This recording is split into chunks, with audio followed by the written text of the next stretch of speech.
안녕하십니까? 구례TV 5월 첫 주, 구례 지역 주요 주간 헤드라인 뉴스입니다. 김순호 구례군수가 2018년 제7회 전국동 시지방선거를 한 달여 앞두고 거액을 차용한 것으로 알려져 불법 정치자금 의혹이 제기되고 있습니다. 특히 차용증에 적힌 액수와 실제 빌린 금액이 차이가 난 것으로 알려져 차용증 축소 작성 배경에도 의혹이 제기되고 있습니다. 호남일보에 따르면 김순호 군수는 자금 거래 의혹과 관련한 수차례에 걸친 취재 요청에 응하지 않은 채 측근들을 통해 당시 지방선거를 앞두고 어떤 자금 거래도 한 적이 없다고 강력 부인했다고 보도했습니다. 제14회 영호남 그라운드 골프대회가 구례 공설운동장에서 열렸습니다. 영호남에서 30개 시군 450여 명이 참여해 돈독한 우위를 다졌습니다. 구례군 그라운드 골프협회 정용섭 회장은 대회사에서 가정의 달을 맞이하여 자연과 더불어 행복시대를 열어가는 이곳 구례에서 14번째 영호남 그라운드 골프대회가 열리게 된 것을 매우 자랑스럽게 생각한다며 동호인들이 소통과 화합의 정을 나누고 즐거이 기량을 펼치자고 했습니다. 지난 25일 구례군광이면 하대마을 회관에서는 최야무 할머니의 제사를 지냈다고 합니다. 올해 4월 25일은 할머니 24주기 제삿날로 할머니는 생전의 전 재산인 논여선 맞이기를 마을에 기부하며 자신의 장례와 제사를 마을에 부탁했고 마을 사람들은 그 뜻을 받들어 할머니의 장례를 치르고 묘소를 마련해 주었으며 해마다 할머니의 제사를 음력 3월 28일에 정성껏 지내고 있습니다. 구례군은 지난 5월 1일 농업인대학 학생 40명을 대상으로 토양건강진단과 12처방서의 이해 과정 교육을 실시했다고 밝혔습니다. 이번 교육은 토양 건강을 진단하고 적절한 12처방을 통해 지속 가능한 농업을 실천하는 데 초점을 맞췄다.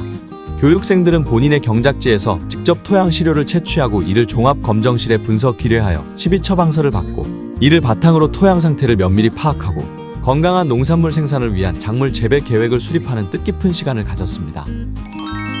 구례소방서가 건설 현장 화재 발생을 예방하기 위해 용접 용단 작업 시주의 사항을 적극 홍보했습니다.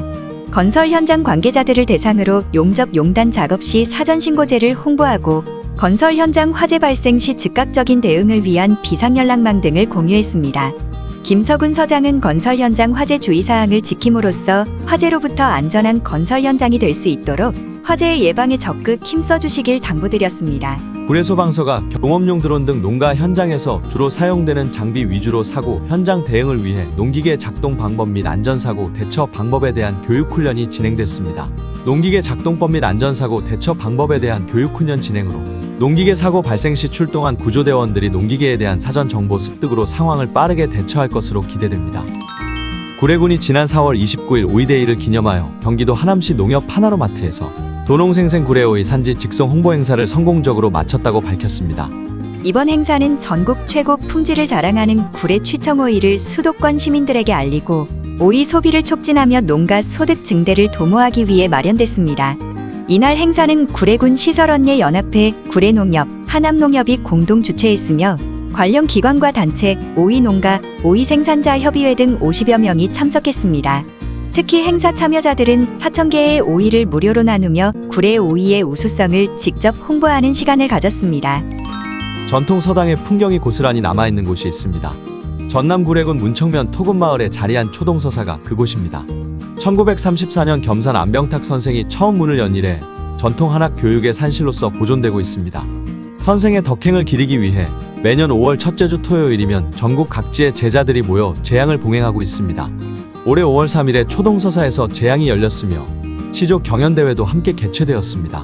초동서사와 겸산 선생의 정신은 오늘날 구례 문청면을 문도와 문양의 고장으로 자리매김하게 한 뿌리로 평가받고 있습니다. 구례군의회가 4월 28일 제319회 구례군의회 임시회를 개회했습니다.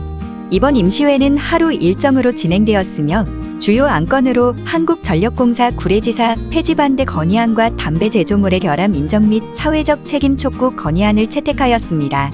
아울러 이번 임시회를 마무리하면서 장길선 의장은 서시교 지키기 1만 명 서명운동에 대한 국민들의 적극적인 참여를 요청하는 호소문을 발표했습니다. 구례군 장애인복지관이 제45회 장애인의 날과 장애주간을 맞아 장애인과 비장애인이 함께 살아가는 지역사회를 만들기 위한 2025년 장애인회 공모전을 개최했습니다. 이 공모전은 매년 4월 20일 장애인의 날에 맞춰 진행되며 관내 초등학생을 대상으로 포스터, 동시, 슬로건 등 세 분야의 작품을 공모해 올해는 구례 지역 7개 초등학교에서 총 228점이 접수됐습니다. 구례군과 새마을금고가 도시재생사업 MOU를 체결했습니다. 양 기관은 앞으로도 지역 특성에 맞춘 다양한 협력 사업을 발굴하고 금융 서비스를 기반으로 도시재생을 더욱 활성화할 계획입니다. 구례의 산수유 마을에 있는 산수유 농장이 2023년 농촌교육농장 프로그램 경진대회에서 대상을 수상했던 강승호 대표가 최근 식초 만들기에 나서 눈길을 끌고 있습니다. 제41회 산사문 화해술대제가 부처님 오신 날 맞아 5월 5일 오후 1시 토지면 지리산 불락사에서 개최됩니다. 이번 산사문 화해술제는 불기 2569년 부처님 오신 날을 맞이하여 불교 음악과 범패는 물론 세계적인 우리 민족 문화예술의 극치를 선보이는 특별한 자리를 마련하게 됩니다. 한국문인협회 구례지부가 구례와 시문학 강연회가 5월 23일 금요일 오후 6시 구례군 노인회관에서 개최됩니다. 이번 강연회에서는 전 한국시인협회 회장을 역임한 유자요 시인을 모시고 시의 숨결이 스며드는 자리에서 깊은 울림을 전하는 시간을 가질 예정입니다. 유자요 시인은 1947년 부산 출생으로 서울대 불어과를 졸업하고 1972년 시조문학으로 등단했습니다. 1974년 KBS 기자로 입사해 1991년부터 SBS에 재직했으며 유럽 총국장을 역임, SBS로 옮겨 정치부장과 논설실장을 지낸 바 있습니다. 구례TV에서는 미담 사례 및 뉴스 제보를 받고 있습니다. 미담 사례나 공공행사 관련 소식을 전하고 싶으신 분들은 전화, 카카오톡, 이메일 등을 통해서 제보하실 수 있습니다. 전화번호는 지역번호 061-781-0386번입니다. 구례TV였습니다.